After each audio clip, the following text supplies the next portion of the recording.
இயற்கை பேருவகை ஆகிய இரு நூல்களின் ஆசிரியர்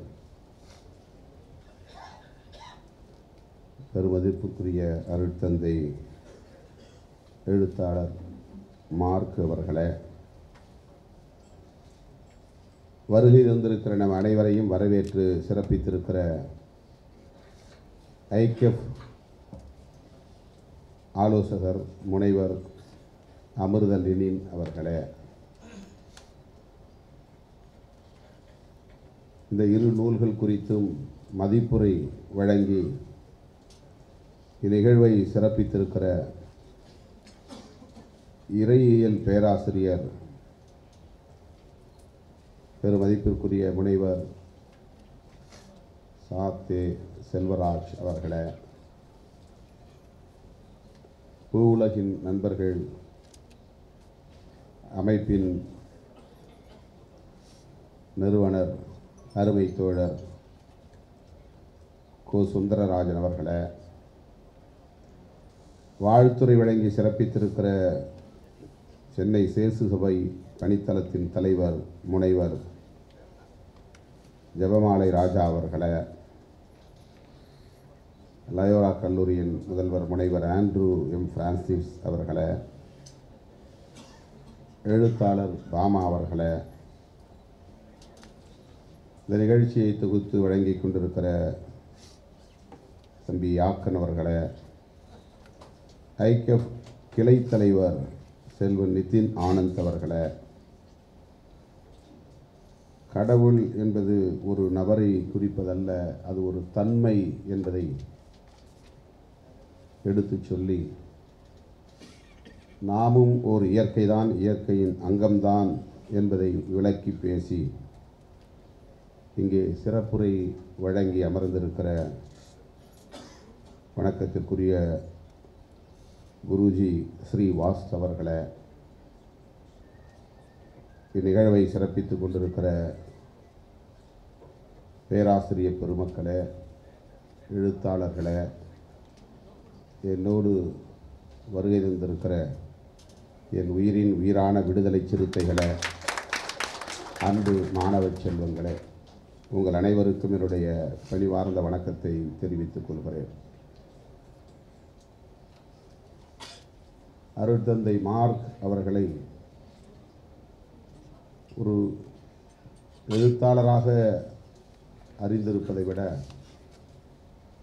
ஒரு சமூக செயற்பாட்டாளராக நான் பெரிதும் அறிந்தவன். அவருடைய எழுத்துக்களை, புதினங்களை படிப்பதற்கான வாய்ப்பு எனக்கு கிட்டவில்லை. 10க்கும் மேற்பட்ட புதினங்களை, அவர் நாவல்களை வெளியிட்டிருக்கிறார். தன்னுடைய அனுபவங்களை எழுத்துக்களாக பதிவு செய்திருக்கிறார். தற்போது இந்த இரு நூல்களையும் வெளியிடக்கூடிய ஒரு வாய்ப்பை எனக்கு அவர் வழங்கியிருப்பது எனக்கு பேருவகை அளிக்கிறது. அவருடைய பேருவகை நூலை வெளியிடக்கூடிய ஒரு வாய்ப்பு பெருமகிழ்ச்சி. உவகை என்பது மகிழ்ச்சி, பேருவகை என்பது பெருமகிழ்ச்சி. ஒரு மிகச்சிறந்த எழுத்தாளர் என்பதை விட தெளிவான ஒரு சிந்தனையாளர் என்பதை இப்போது கிடைத்த நேரத்தில் நான் புரட்டிய பக்கங்களிலிருந்து என்னால் புரிந்து கொள்ள முடிகிறது. அதற்காக நான் உள்ளபடியே மகிழ்ச்சி அடைகிறேன். அவரை நெஞ்சார பாராட்டுகிறேன், வாழ்த்துகிறேன். ஒரு நீண்ட இடைவெளிக்கு பிறகு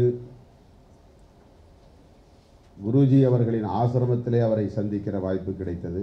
அவ்வப்போது நிகழ்ச்சிகளில் சந்தித்து கொண்டாலும் கூட அப்போதுதான் அவரோடு சில நிமிடங்கள் பேசுவதற்கான ஒரு வாய்ப்பு கிடைத்தது. அந்த சந்திப்பு தான் இந்த வாய்ப்பை எனக்கு வழங்கியிருக்கிறது. இல்லை என்றால் அந்த இடைவெளி அப்படியே கூட இருந்திருக்கும்.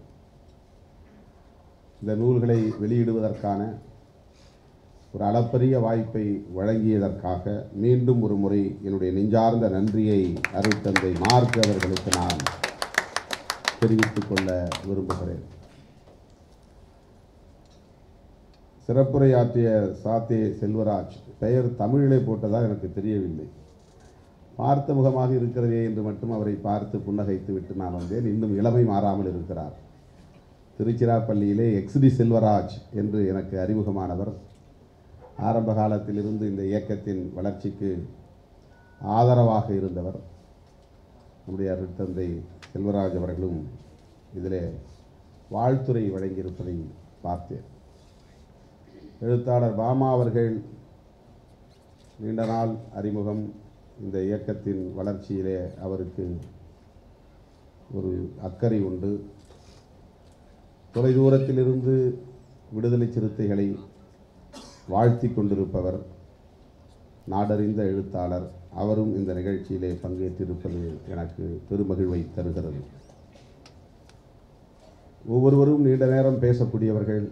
நேரத்தின் அருமை கருதி மிகச் சுருக்கமாக பேசியிருக்கிறார்கள். எனக்கு பின்னர் நம்முடைய நூலாசிரியர் அருட்தந்தை மார்க் அவர்கள் பேச இருக்கிறார். ஆகவே நான் நெடுநேரம் எடுத்துக்கொள்ள விரும்பவில்லை. முன்னுரையை படித்தால் ஓரளவுக்கு அந்த புத்தகத்தில் என்ன இருக்கிறது என்பதை நம்மால் புரிந்து கொள்ள முடியும். அதிலே வாழ்த்துறையை படித்தாலும் நம்மால் அதில் ஓரளவுக்கு பயணிக்க முடியும். ஆகவே இந்த இரண்டு நூல்களிலும் நான் வாழ்த்துறை மற்றும் முன்னுரையை இங்கு அமர்ந்து படித்தேன். அதில் ஐம்பேர் இயற்கையில் கு. செல்லப்பா அவர்கள் அணிந்துரை வழங்கியிருக்கிறார். அதில் நம்முடைய அருட்தந்தை மார்க் அவர்கள் எண்ணுரை என்கிற தலைப்பில் அவர் இந்த நூல் குறித்த சுருக்கத்தை எழுதியிருக்கிறார். அதுபோல் பேருவகை என்பது அவருடைய தன் வரலாறு, ஆட்டோபயோகிராஃபி, அவருடைய வாழ்க்கை வரலாறு. அவரே எழுதியதால் அது தன் வரலாறு. மிக அருமையான ஒரு நூல். சமூக செயற்பாட்டில் ஈடுபாடு உள்ள ஒவ்வொருவரும் கற்க வேண்டிய ஒரு நூல் என்று நான் இதை பரிந்துரைக்க கடமைப்பட்டிருக்கிறேன். சுருக்கமாகத்தான் சில பக்கங்களை புரட்டினேன். மிக வெளிப்படையாக ஒரு டிரான்ஸ்பரன்சி, மிக வெளிப்படையாக தன்னுடைய வாழ்க்கையை இங்கே அவர் பதிவு செய்திருக்கிறார். அதுதான் இதில் மிகவும் முக்கியமானது. தன்னுடைய சுய விமர்சனம், சுய சாதி விமர்சனம் ஆகியவற்றையெல்லாம் இங்கே அவர் பதிவு செய்திருக்கிறார். ஐம்பேர் இயற்கை என்பது பஞ்சபூதம் என்று நாம் வழக்கமாக பேசுவதை கேள்விப்பட்டிருக்கிறோம். அஞ்சு பஞ்சபூதம் அப்படின்னு சொல்லுவாங்க. அதுதான் ரொம்ப அழகிய தமிழில் ஐம்பேர் இயற்கை என்று அவர் மாற்றி தலைப்பிட்டிருக்கிறார். பஞ்சபூதம் என்பதுதான்.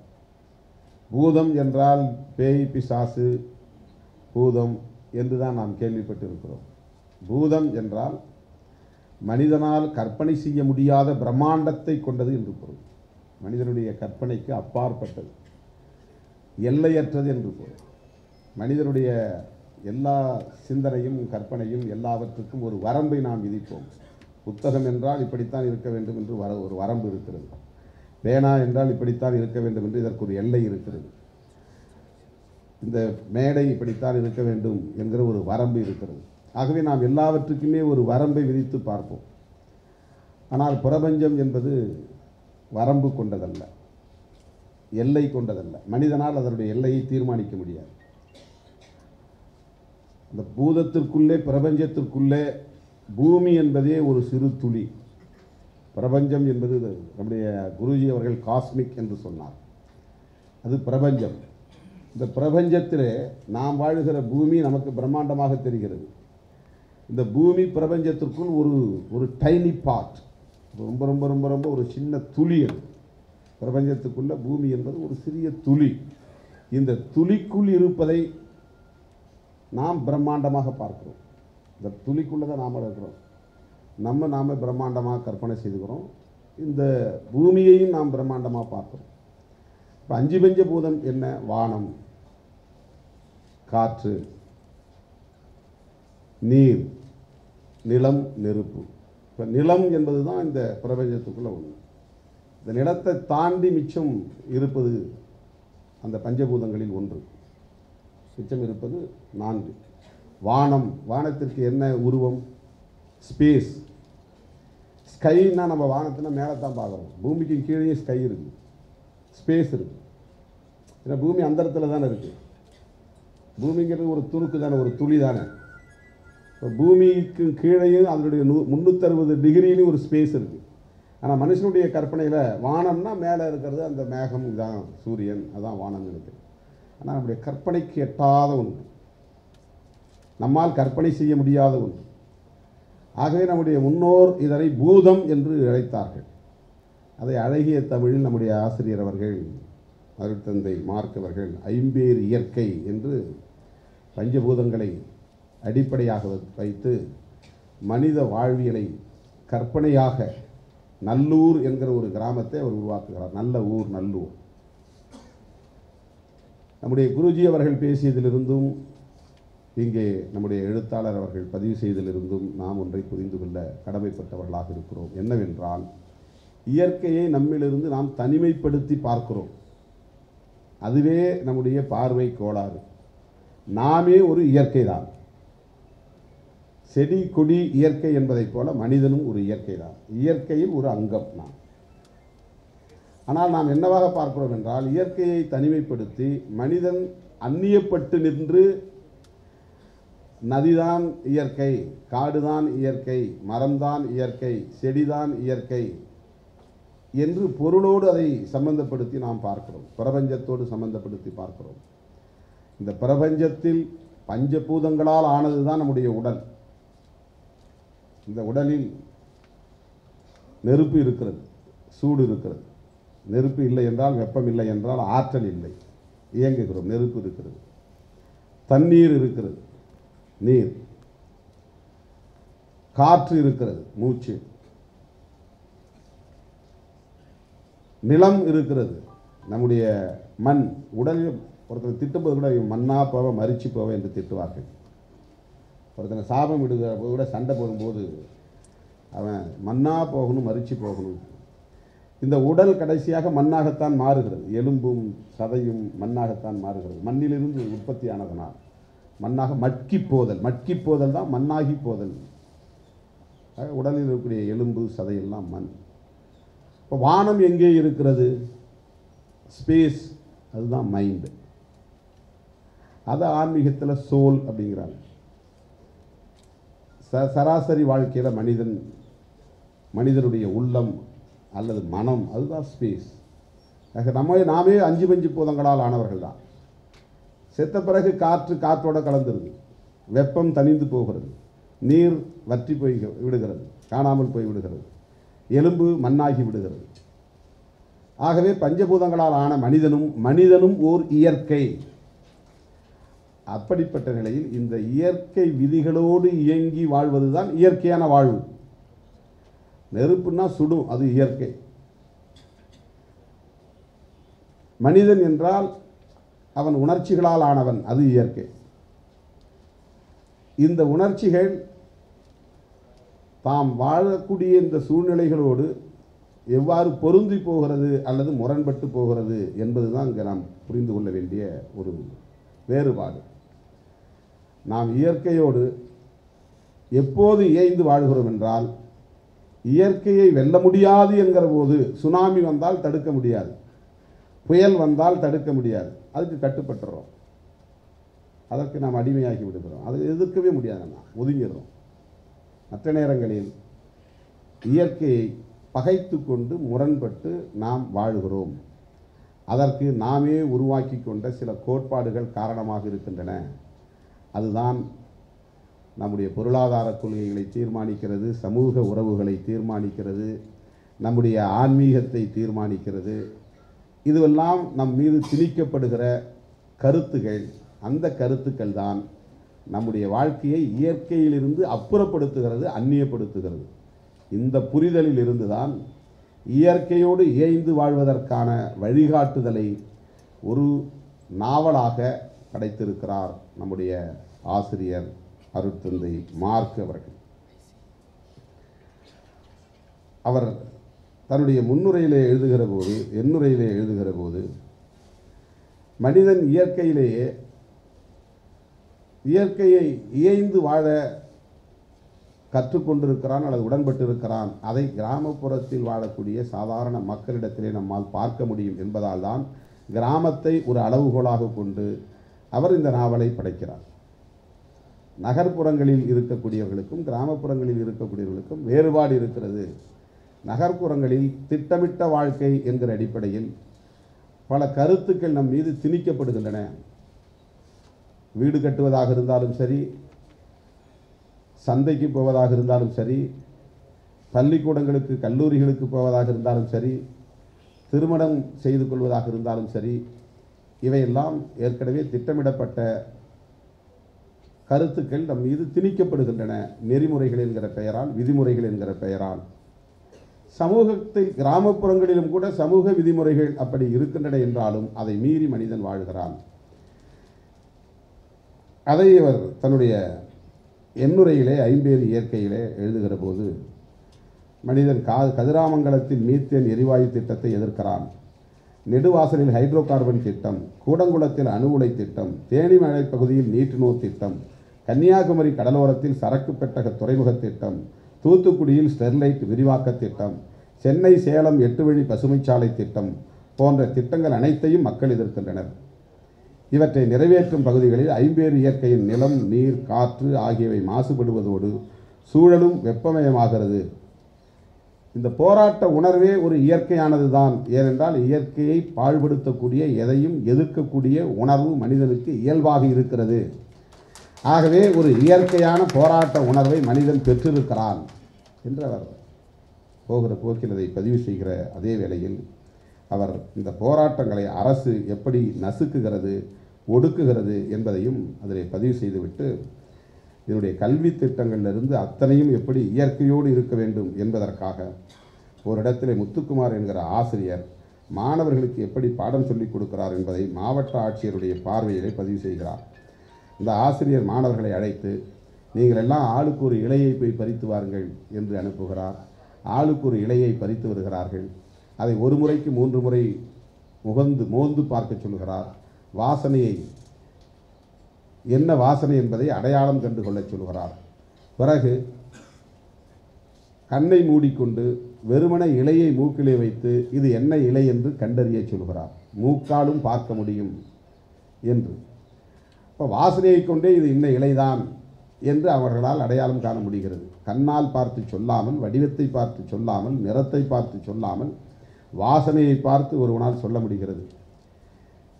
இப்படிப்பட்ட கல்வியை நாம் மாணவர்களுக்கு இயற்கையோடு இயைந்த கல்வியை சொல்லித் தருவதில்லை. நாம் நயாகரா நீர்வீழ்ச்சியை பற்றியும் அணுவை பற்றியும் பல மனப்பாட செயல்களையும் சொல்லிக் கொடுத்து இயற்கையிலிருந்து அவர்களை அந்நியப்படுத்துகிறோம். ஸ்லோகங்களை சொல்லிக் கொடுத்து, வாய்ப்பாடுகளை சொல்லிக் கொடுத்து அவர்களை இயற்கையிலிருந்து அந்நியப்படுத்துகிறோம். எனவே இப்படிப்பட்ட பாடத்திட்டங்களை மக்களுக்கு, மாணவர்களுக்கு, இளம் பிஞ்சு குழந்தைகளுக்கு சொல்லித்தர வேண்டும் என்று இந்த கல்வி திட்டத்திலே எப்படி இயற்கையோடு இந்த கல்வி திட்டத்தை கொண்டு வருவது என்பது குறித்து ஒரு பதிவை செய்திருக்கிறார். இது இடையிலே நான் படித்தது, முன்னும் பின்னும் என்ன எழுதியிருக்கிறார் என்று எனக்கு தெரியவில்லை. ஆக இந்த ஐம்பேறு இயற்கையை அவர் படைத்திருப்பது இயற்கையோடு மனிதன் இயைந்து வாழ்வதற்கான வழிமுறைகளை சொல்லுவது. பேருவகை என்கிற அந்த நூலில் மிக அருமையாக இந்த இயேசு சபையில் இருந்து கொண்டு பணியாற்றி கொண்டிருக்கிற சூழலில் தான் சந்தித்திருக்கிற அத்தனை சவால்களையும் தான் புரிந்து கொண்டதையும் அவர் ஏராளமாக பதிவு செய்திருக்கிறார். அதிலே ஆன்மீகம் குறித்து அவர் சொல்லுகிற கருத்துக்கள் உள்ளபடியே மிகவும் நம்மை ஆழ்ந்த சிந்தனைக்கு இட்டுச் செல்கிறது. அதிலே சாதி மறுப்பு ஆன்மீகம் என்றால் என்ன என்று ஒரு பகுதியிலே அவர் உரையாற்றியதை தொகுத்து பதிவு செய்திருக்கிறார். மதுரையிலே நடந்த ஒரு மாநாட்டிலே சாதி மறுப்பு ஒரு ஆன்மீக தேடல் என்கிற தலைப்பில் அவரை பேச அழைத்திருக்கிற நிலையில் அவர் பேசுகிறார். சாதி மறுப்பு ஆன்மீகம் என்பது நான் இவ்வளவு காலம் சிறு வயதில் எப்படி ஆன்மீகம் என்பதை புரிந்து கொண்டேன் என்றால், திருப்பலிக்கு செல்வது, ஜெபமாலை சொல்வது, ஒருத்தல்கள் செய்வது, அதாவது தண்டித்தல், திருத்தலங்களுக்கு நடந்து செல்வது போன்ற பக்தி முயற்சிகளே ஆன்மீகம் என்று சிறு வயதில் நினைத்தேன். சின்ன வயசில் திருப்பலிக்கு செல்வது, ஜெபமாலை சொல்வது, ஒருத்தல்கள் செய்வது, திருத்தலங்களுக்கு நடந்து செல்வது போன்ற பக்தி முயற்சிகளே ஆன்மீகம் என்று சிறு வயதில் நினைத்தேன். இவற்றை நான் செய்தும் என்னிடம் உள்ள சாதியம் மறையவில்லை. இவற்றை கடந்து செயல்பட்டேன். பக்தி முயற்சிகளை கடந்ததே சாதி மறுப்பு ஆன்மீகம். பக்தி முயற்சிகளை கடந்ததே சாதி மறுப்பு ஆன்மீகம். ஜென்ம பாவம் என்பது சாதிய வழியாக இன்றும் தொடர்கிறது என்று தச்சூரில் திருப்பலியில் மறையுரையாற்றினேன். திருப்பலி முடிந்ததும் பல வழிகளில் தீண்டாமையை கடைபிடிக்கும் ஆதிக்க சாதியினர் நான் பேசியதற்கு மன்னிப்பு கேட்கும்படி என்னை கெரோ செய்தனர். நான் மறுத்தேன். செயல்படும் போது எழும் துன்பங்களை மகிழ்வுடன் ஏற்பதே சாதி மறுப்பு ஆன்மீகம். நாம் வேலை செய்யும் போது துன்பம் வரும், அந்த துன்பங்களை மகிழ்வுடன் ஏற்பது தான் சாதி மறுப்பு ஆன்மீகம். விடுதலை சிறுத்தைகளின் முழக்கங்களில் மிக முக்கியமான முழக்கம் அடங்க மறு, அத்துமீறு, திமிரி எழு, திருப்பி அடி என்பதுதான். இந்த இயக்கம் ஒரு மிகப்பெரிய பாய்ச்சலுக்கு இட்டு சென்ற முழக்கம். ஒரு இடத்தில் எழுதுகிறார், திரு அவையில் உள்ள தீண்டாமை பற்றி பேசுவதும் எழுதுவதும் தன் பல்லை குத்தி முகர்வது போன்றது. எனவே தீண்டாமை பற்றி பேசவோ எழுதவோ கூடாது என்று திரு அவை நிர்வாகிகள் தடை விதித்தனர்.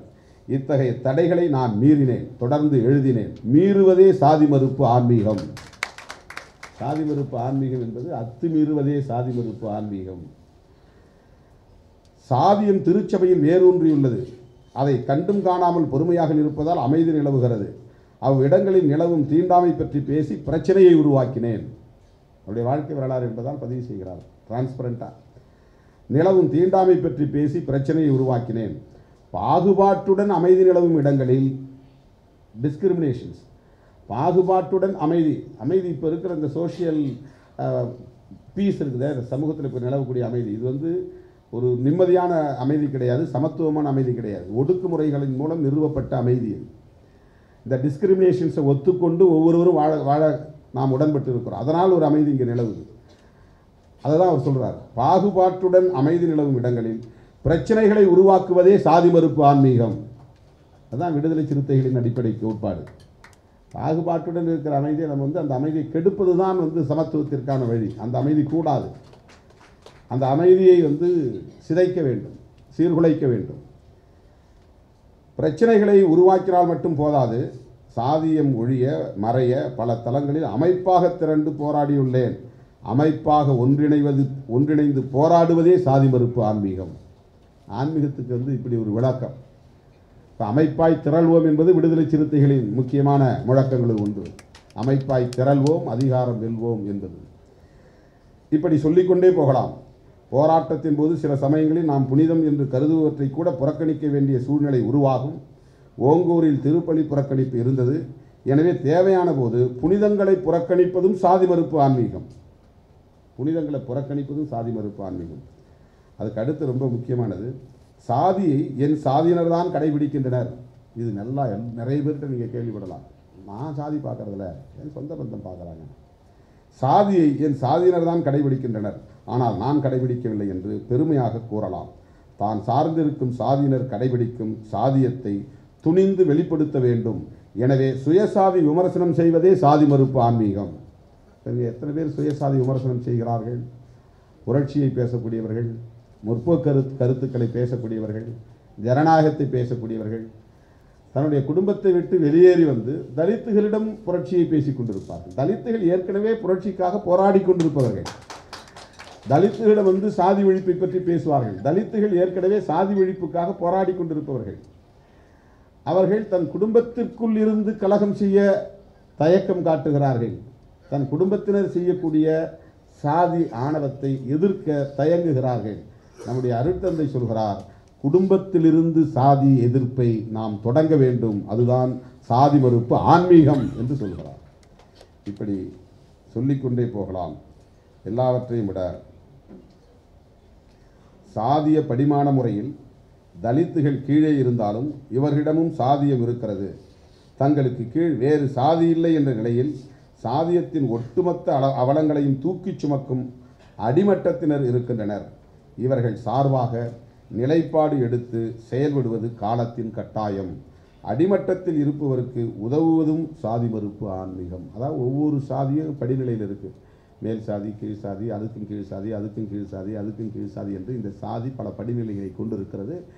ஒடுக்கப்பட்ட சாதிக்குள்ளேயும் மேல் கீழ் என்கிற படிநிலைகள் இருக்கின்றன. அதிலே மிக மிக அடித்தளத்தில் எனக்கு கீழ் வேறு யாரும் சாதி இல்லை என்கிற மனோநிலையில் எந்த சாதியினர் இருக்கிறார்களோ அவர்களோடு இணைந்து அவர்களின் பார்வையில் சமூகத்தை பார்ப்பது, அவர்களின் பார்வையில் நிலைப்பாட்டை மேற்கொள்வது என்பதுதான் சாதி மறுப்பு ஆன்மீகமாக இருக்க முடியும். இந்த பார்வைதான் இன்றைக்கு விடுதலை சிறுத்தைகள் முன்வைக்கக்கூடிய அம்பேத்கரிய பார்வை, பெரியாரிய பார்வை, பாட்டாளி வர்க்க பார்வை என்று நாம் சொன்னாலும் சரி, சாதியற்றோர் பார்வை என்று சொன்னாலும் சரி, அல்லது தலித் பார்வை என்று சொன்னாலும் சரி, இதனுடைய பொருள் என்னவென்றால், எனக்கும் கீழே எவனும் இல்லை என்ற நிலையில் யார் அடிமட்டத்தில் கிடக்கிறார்களோ அவர்களின் பார்வையிலிருந்து மதத்தை பார்க்க வேண்டும், கடவுளை பார்க்க வேண்டும், ஆன்மீகத்தை பார்க்க வேண்டும், அவர்களின் பார்வையிலிருந்து அறநெறிகளை பார்க்க வேண்டும். இந்த அறநெறிகள் எல்லாம் யாரோ யாருடைய நலன்களுக்காகவோ தீர்மானிக்கப்பட்டவை. அந்த அறநெறிகளை அப்படியே நான் பின்பற்ற வேண்டும் என்று கட்டாயமில்லை. ஆகவே ஏழைகளின் பார்வையில் அறநெறிகளை உருவாக்க வேண்டும் என்கிற கருத்தை இங்கே அவர் பதிவு செய்திருக்கிறார். ஏற்கனவே வெல் டிசைன்டு இங்கே உருவாக்கப்பட்டிருக்கிற சில அறநெறிகள், இந்த அறநெறிகளுக்காக நான் சமரசம் செய்து கொள்ள முடியாது. ஏனென்றால் ஏழைகளின் பார்வையில் அறநெறிகளை நான் பார்க்க விரும்புகிறேன். அவனுக்கு எப்படி ஒருத்தர் நில ஆக்கிரமிப்புன்னு ஒன்று ஈடுபடுறான், அல்லது ஒரு கல் இறக்குறான், கல் சாராயம் விற்கிறான், ஒரு இடத்துல எழுதுறான், சாராயம் விற்பற்ற குற்றத்திற்காக ஒருவன் சிறைக்கு செல்கிறான், மறுபடியும் அவன் சாராயத்தை விற்கிறான். ஆனால் அவன் அதை குற்றமிழைக்கிறான் என்று என்னால் பார்க்க முடியவில்லை. அவனுக்கு அதில் ஒரு நியாயம் இருக்கிறதே, அந்த நியாயத்தை நான் பார்க்க விரும்புகிறேன். அதுதான் ஏழைகளின் பார்வையிலான அறநெறி. அவன் ஏன் அந்த நிலைப்பாட்டை மேற்கொள்கிறான் என்பதை பார்க்க வேண்டும் என்கிறார். இந்த பார்வை உள்ளபடியே என்னை மிகவும் ஈர்த்திருக்கிறது. நம்முடைய ஆசிரியர் மார்க் அவர்கள் கடைசியாக அந்த பகுதியிலே பதிவு செய்கிறார், ஆன்மீகம் என்பதே சாதியை மறுப்பதுதான் என்ற பேருண்மை என்னை நிறைத்தது. அவருடைய வாழ்க்கையில் அவர் பல ஆண்டுகளை கடந்து வந்திருக்கிறார். 70 வயதை தொட்டிருக்கிறார். இளம் வயதிலிருந்து திருப்பணிகளை அல்லது இயேசு சபையிலிருந்து பணியாற்றி வரக்கூடியவர். அவருடைய 70 ஆண்டு கால அனுபவத்திலிருந்து அவர் ஆன்மீகத்தை எவ்வாறு வரையறை செய்கிறார் என்றால், இந்த இந்திய சமூக கட்டமைப்பில், தமிழ் சமூக கட்டமைப்பில், சாதிய சமூக கட்டமைப்பில், மனித பிறப்பில் உயர்வு தாழ்வை நிலைப்படுத்தி இருக்கிற இந்த சமூக கட்டமைப்பில் சாதியை மறுப்பதுதான் ஆன்மீகம் என்பதே என்னுடைய பார்வை. அதுதான், அந்த பேருண்மைதான் என் மனதை நிறைத்திருக்கிறது என்று அதனை பதிவு செய்திருக்கிறார். இந்த வாழ்க்கை வரலாற்று நூல் என்பது அவருடைய வாழ்க்கையை தற்பெருமை பேசுகிற நூலாக இதை நாம் பார்க்க முடியாது. கடைசியாக அவர் எழுதுகிற அவருடைய கடைசி சாப்டர் அத்தியாயத்தில் மிக வெளிப்படையாக குறை நிறைகளை சுய விமர்சனம் செய்திருக்கிறார். அந்த சுய விமர்சனத்தில் கம்யூன் லைஃப், குழும வாழ்வு, அந்த குழும வாழ்விலே கூட என்னை பிடிவாதக்காரனாக பல பேர் பார்க்கிறார்கள். குழும வாழ்வு என்று பெரும்பாலோர் கூறுவதற்கும் எனது புரிதலுக்கும் வித்தியாசம் இருக்கிறது. ஒரு கம்யூன் லைஃப், அதாவது ஃபாதர்ஸ் எல்லாம் ஒன்றா சேர்ந்து ஒரு கம்யூனாக தான் வாழ்ந்துகிட்டு இருக்கிறாங்க. அவங்களுக்குன்னு தனியாக குடும்பம் கிடையாது, பெண் பிள்ளை கிடையாது, அவங்களுக்குன்னு சொத்து கிடையாது. அவர்கள் ஒரு இடத்திலே வசிக்கிறார்கள், பொதுவாக சமைக்கிறார்கள், பகிர்ந்து உண்கிறார்கள், கருத்துக்களை பகிர்ந்து கொள்கிறார்கள், அது எல்லோரும் சேர்ந்து எடுக்கிற முடிவுக்கு கட்டுப்பட்டு இயங்குகிறார்கள். இதுதான் கம்யூன் லைஃப், குழும வாழ்வு தமிழில். அவர் சொல்கிறார், மற்றவர்கள் புரிந்து கொள்வதற்கும் நான் புரிந்து கொண்டதற்கும் வித்தியாசம் இருக்கிறது. குழும வாழ்வில் முடிவுகள் பெரும்பான்மையின் அடிப்படையிலே எடுக்கப்படுகின்றன. இது குழும வாழ்வுக்கு மட்டும் இல்லை, எலெக்ஷன் அப்படி தானே, பெரும்பான்மை அடிப்படையில் தான் எடுக்கப்படுகிறது. தேர்தல் எலக்டோரல் சிஸ்டமும் அப்படி தான் இருக்குது. நம்முடைய ஒட்டுமொத்த சமூகமே இன்றைக்கு பெரும்பான்மை வாதத்தை தான் பேசுகிறார்கள். இந்த மெஜாரிட்டேரியனிசம், இந்துக்கள் எல்லாம் பெரும்பான்மை, எனவே இந்த நாட்டுக்கு இந்து நாடு என்று பெயர் வைக்க வேண்டும். ஆகவே பெரும்பான்மை மக்கள் தீர்மானிப்பது தான் இங்கே சட்டமாக இருக்க வேண்டும். ஆகவே இந்த அரசியலமைப்பு சட்டத்தை அடியோடு மாற்றிவிட்டு புதிய சட்டத்தை எழுத வேண்டும். பெரும்பான்மை வாதம். பெரும்பான்மை வாதம் என்பது ஜனநாயகமாக இருக்க முடியாது. அந்த பெரும்பான்மை வாதத்திற்கு கட்டுப்படுவதற்கு நம்மை பழக்கி இருக்கிறார்கள். எல்லாம் மேஜராக அவங்க முடிவெடுத்துட்டாங்க போங்க. இப்போ கட்சின்னு அதுதான் நடக்குது. இந்த கம்யூன் லைஃப்லேயும் அதுதான் இருக்குது. இப்போ இதில் அவர் முரண்படுறார். இதுதான் அவர்கிட்ட இருக்கிற கிளாரிட்டி. எல்லோரும் பெரும்பான்மை அடிப்படையில் எடுத்த முடிவுக்கு நம்ம அப்படியே ஒத்துட்டு போகணும் அப்படின்னு இருக்கக்கூடாது. அதில் எனக்கு ஒரு மாறுபாடு இருக்குது, எனக்கு வேறுபாடு இருக்குது, எனக்கு ஒரு புரிதல் இருக்குது சொல்கிறார். பெரும்பான்மையின் அடிப்படையில் எடுக்கப்படுகின்றன. இப்படி எடுக்கப்படும் முடிவுகளை ஏற்பதில் எனக்கு தயக்கம் இருக்கிறது. பெரும்பான்மையினரின் கருத்துக்களே சரியாக இருக்கும் என்பது ஏற்புடையதல்ல. தனி ஒருவனின் கருத்து கூட சரியானதாக இருக்கலாம். கடைசியில் அவர் போராடி பார்த்துட்டு அவர் ஒரு ஒப்புதல் வாக்குமூலம் தருகிறார். ஆனால் இப்போது நானும் மாறிவிட்டேன், எனது கருத்தை வலுவாக சொல்லிவிட்டு அமைதி காப்பது. இது அக்காமடேட்டிவ். ஒரு இடத்துல இருக்கும்போது அதுக்காக முரண்டு பிடிக்கிறது, சண்டை போடுறது, அங்கே ஒரு பெரிய கலகத்தை உருவாக்குறது, அதை சிதைக்கிறது, அதிலிருந்து அந்நியப்பட்டு போவது, விலகி நிற்பது என்று இல்லாமல் என்னுடைய கருத்தை, நியாயத்தை வலுவாக பதிவு செய்துவிட்டு அமைதி காப்பது. ஏனென்றால் எந்த முடிவெடுத்தாலும் அதற்கு ஒத்துப்போவது என்ற பக்குவத்தை அடைந்து விட்டேன். விடியும் போது விடியட்டும் என்ற நம்பிக்கையில் இருக்கிறேன். இது ஒரு நேச்சர், இதுவும் ஒரு இயற்கை தான். இப்போ நாம் தடியால் அடித்து பழத்தை பழுக்க செய்ய முடியாது. பழம் பழுக்கிற காலத்தில் தான் பழுக்கும். இப்போ சில பேர் புகை போட்டு பழுக்க வைக்கிறாங்க, அதுக்கு பேர் பழுத்ததாக அர்த்தம் இல்லை. அது வெம்பி போனதாகத்தான் அர்த்தம். அது பழுத்தது என்று சொல்ல முடியாது. பழுத்தல் என்பது அதற்கான டியூரேஷன், அதுக்குன்னு ஒரு காலாவகாசம். அந்த காலாவகாசத்தை எடுத்துக்கணும். எல்லா பொருளும் இன்னொரு பொருளாக மாறும், மாறிக்கொண்டே இருக்கும். ஒன்றிலிருந்து தான் மற்றொன்று. 10 வயதில் இருந்த திருமாவளவன் இப்போது இல்லை. நான் முற்றிலும் மாறிவிட்ட ஒரு திருமாவளவன். உடல் ரீதியாக, உள்ள ரீதியாக, பார்வை ரீதியாக 10 வயதில் இருந்த ஆள் இல்லை. நம்ம உட்காந்துக்க அத்தனை பேருமே 5 வயசில் இருந்த மாதிரி நம்ம இருக்கிறோமா? இல்லை. 100% மாறிட்டோம். ஆனால் அதுக்குள்ளே ஒரு கண்டினியூட்டியே இருக்கிறதுனால தான் இவன் தான் இந்த ஆள் அப்படின்னு நம்ம ஒரு அடையாளம் புரிஞ்சுக்கிறோம். 50 வருஷம் கழித்து பார்த்தா அடையாளமே தெரியல அப்படின்றோம். அவன் இருந்த ஆள் கிடையாது, அவன் போயிட்டான். அது செல்ஃப் ஜெனரேட்டட். நம்முடைய உடலில் வளர்ச்சியை மாற்றம் நிகழ்ந்து கொண்டே இருக்கிறது. பழையது பூரா அழிந்து கொண்டே இருக்கிறது, கழிந்து கொண்டே இருக்கிறது. ஆகவே ஒரு புதிய மாற்றம். அப்படி ஒரு புதிய மாற்றம் சமூகத்துக்குள்ளும் நிகழும். நீ சும்மா கிடந்தால் கூட நிகழும். சமூகத்துக்குள்ளும் நிகழும். நீ எதுவும் செய்யலைனாலும் நிகழும். ஆனால் நாம் ஏன் சிலவற்றை செய்ய வேண்டும் என்று நினைக்கிறோம்னா, எத்தகைய மாற்றம் நிகழ வேண்டும் என்பதை நாம் ஒரு விஷனரி, ஒரு பார்வையில் இந்த சமூகம் 50 வருஷத்துக்கு பின்னால் இப்படி இருக்கணும்னு நாம் ஒரு கற்பனையில் பார்க்க வேண்டும். அந்த மாதிரி ஒரு சமூகத்தை உருவாக்குவதற்கான ஒரு முயற்சி. நீண்ட காலமாக சாதிய சமூகமாக இருக்கிறது, டிஸ்கிரிமினேட்டரி சொசைட்டி, ஒரு பாகுபாட்டுடன் கூடியிருக்கிற ஒரு சமூகமாக இருக்கிறது. ஆகவே இது பாகுபாடற்ற ஒரு சமூகத்தை உருவாக்குவதற்கு என்ன செய்ய வேண்டும், அதுக்கான முயற்சி தான் நாம் எடுக்கிறோம். அதுக்கான முயற்சி எதற்குன்னா, நாம் விரும்புகிற ஒரு சமூகத்தை நோக்கி இதை நகர்த்துவது தான். நாளைக்கு அது உருவாக்க முடியாது, அதற்கு ஒரு டியூரேஷன் இருக்குது. அப்போ அதுக்காகத்தான் நான் சொல்ல வேண்டிய கருத்துக்களை வலுவாக சொல்லிவிட்டு அமைதி காக்கிறேன், விடியும் போது விடியட்டும் என்கிற நம்பிக்கையில் என்று அவர் எழுதுகிறார். அறநெறிகள் பற்றி ஏழைகளின் பார்வையில் அறநெறிகளாக தெரியவில்லை, அநீதியாக தங்கள் மேல் சுமத்தப்பட்ட சுமையாகத்தான் பார்க்கின்றனர். அதாவது இப்போ நம்ம சமூகத்தில் போய் நம்ம பல விஷயங்களை சொல்கிறோம். அரசாங்கம் சில விதிமுறைகளை செய்கிறது, சுற்றறிக்கைகளை அனுப்புகிறது, சில திட்டங்களை தீட்டுகிறது. சாதாரண மக்கள் அதை மீறுறாங்க. அதுக்கு மீறுறதுக்கு என்ன காரணம்னா, அது அவனை பொறுத்தவரையில் அவன் மீது திணிக்கப்பட்ட சுமையாக பார்க்குறான்.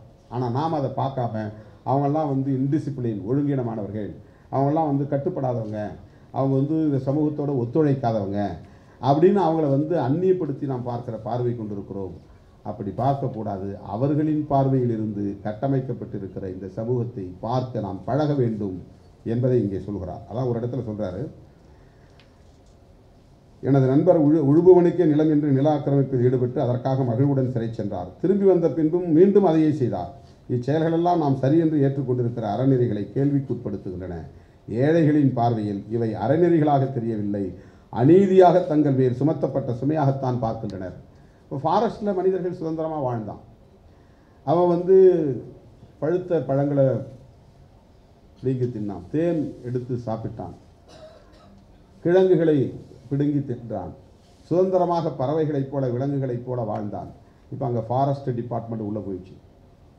அவன் சில பவுண்டரியை போடுறான், சில விதிமுறைகளை போடுறான். இதையெல்லாம் செய்யக்கூடாதுன்னு போய் அவனுக்கு கட்டுப்பாடு. இந்த இடத்துல வாழக்கூடாது, இதெல்லாம் புறம்போக்கு இடம், ஃபாரஸ்ட்டுக்கு சொந்தமான இடங்கள், குடியிருக்கக்கூடாது, புறம்போக்கு போன்னு விரட்டுறான்.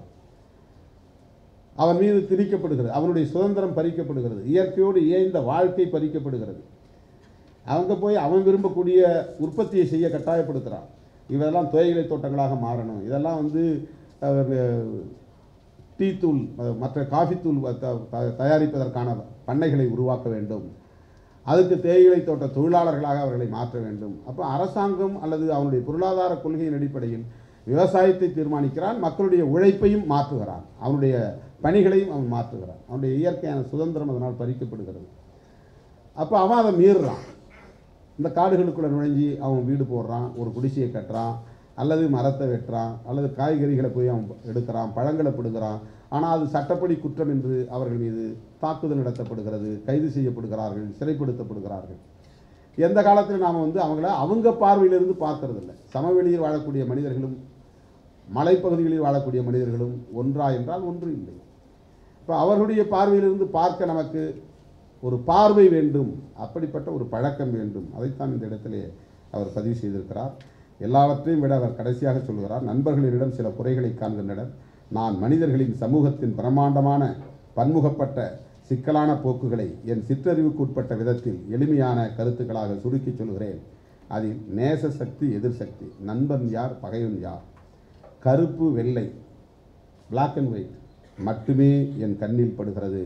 எளிய சூத்திரங்களையே தீர்வுகள் என்று தீர்ப்பிடுகிறேன். அதில் முரட்டுத்தனமாகவும் பிடிவாதமாகவும் பாதையற்ற வழியை உருவாக்கி பயணிக்கிறேன். ஏற்கனவே எவனோ போட்ட பாதையில் நான் பயணிக்க விரும்பலை. பாதை இல்லாமல் இருக்கலாம், ஆனால் நான் நடப்பதே பாதையாகும். என்னுடைய பயணமே ஒரு பாதையாக மாறும். அதுக்காக மற்றவன் போட்ட பாதையில், மற்றவன் போட்ட தார் சாலையில் நான் பென்ஸ் காரில் போகணும்னு நான் விரும்பலை. அப்படி ஒரு சொகுசான வாழ்க்கையை நான் விரும்பலை. அது கல்லாக இருந்தாலும், மேடாக இருந்தாலும், முள்ளாக இருந்தாலும், புதராக இருந்தாலும் நான் பாதையற்ற பாதையில் பாதையற்ற வழியை உருவாக்கி பயணிக்கிறேன். கடைசியாக தலித் மேம்பாடு என்ற ஒற்றை பாதையில் நான் இயங்குகிறேன்.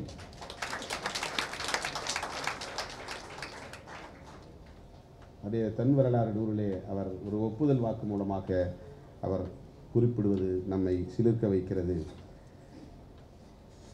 இயேசுவின் பார்வையில் இயேசுவின் போதனைகள் ஆழமானவை. இன்றும் அதன் ஆழத்தை முழுமையாக யாரும் கண்டதில்லை. ஆனால் அவரது போதனையின் சுருக்கம் ரெண்டு தான். ஒன்று இறையன்பு, இன்னொன்று பிறரன்பு. இறைவனின் மீது நீ அன்பு செலுத்துவது ஒன்று, தன்னை தவிர்த்த மற்ற அனைவரின் மீதும் அன்பு செலுத்துவது, கருணை செலுத்துவது என்பது இயேசுவின் போதனைகளுள் ஆழமானவை. ரெண்டு தத்துவம், ஒன்று இறையன்பு, இன்னொன்று பிறரன்பு. அதிலும் பிறரன்பு தான் முக்கியம் என்று மிக எளிமையாக கூறுகிறார். யார்? இயேசு பெருமான் கூறுகிறார். பிறரை சமமாக மதிக்காமல் அன்பு செய்ய முடியாது. இதுதான் ரொம்ப முக்கியமானது. யார் மேலே நீ அன்பு செலுத்த முடியும்? ஏன் இயேசு பெருமானாக இருந்தாலும், நபிகள் நாயகமாக இருந்தாலும் பிறர் மீது அன்பு செலுத்துங்கள் என்று ஏன் சொன்னார்கள்? அன்பு செலுத்துவதே சமத்துவத்தை உருவாக்குவதற்கு தான். சமமாக பார்த்தா தான் அன்பு செலுத்த முடியும். ஒருத்தர் மேலே லவ் அண்ட் அஃபெக்ஷன் ஏற்படும். அவனை கீழான ஆளை பார்த்தா, அவன் தன்னை விட தாழ்ந்தவன் என்று பார்த்தா அவன் மேலே அன்பு வராது. அப்போ ஒரு பிறர் மீது நீ அன்பு செலுத்த வேண்டுமானால் முதலில் முன் நிபந்தனை என்னவென்றால் சமத்துவ பார்வை தேவை. அனைவரையும் சமமாக அணுகுகிற, சமமாக நடத்துகிற, ட்ரீட்டிங் ஈக்குவாலிட்டி. அதுதான் ட்ரீட்டிங் ஈக்குவல். அதுதான் ஈக்குவாலிட்டிங்கிறது எல்லோரும் சமமாக கோடீஸ்வரன் ஆகிறதல்ல, எல்லோரும் சமமான அரண்மனையில் வாழ்வதல்ல, எல்லோருக்கும் சமமாக 50 ஏக்கர் நிலம் அல்லது 500 ஏக்கர் நிலம் என்று பகிர்ந்து கொடுப்பதல்ல, எல்லோரும் பென்ஸ்காரில் போக வேண்டும் என்பதல்ல, எல்லோருமே சட்டமன்ற உறுப்பினர்களாக வேண்டும் என்பதல்ல, எல்லோரும் அமைச்சர்களாக வேண்டும் என்பதல்ல. ஈக்குவாலிட்டிங்கிறது இது அல்ல. ஈக்குவாலிட்டி என்பது மனிதனை மனிதனாக அனைவரும் நடத்துவது என்பதுதான். மனிதனை மனிதனாக நடத்துவது, ட்ரீட்டிங் ஈக்குவலி. எப்படி ஒருத்தரை மதிக்கிறோங்கிறது தான், எப்படி ரெஸ்பெக்ட் பண்ணுறோங்கிறது தான், எப்படி அவரை ட்ரீட் பண்ணுறோங்கிறது தான். அதுதான் ஈக்குவாலிட்டி. அப்போது அங்கே எங்கே அன்பு செலுத்த முடியும் என்றால் சமமாக மதிப்பதால். பிறரை சமமாக மதிக்காமல் அன்பு செய்ய முடியாது. சமமாக மதிப்பதற்கு இதுதான் ரொம்ப முக்கியமானது. சமமாக மதிப்பதற்கு, மற்றவரை சமமாக மதிப்பதற்கு சாதி பார்க்கக்கூடாது. இது கைத்தட்ட வேண்டிய இடம்.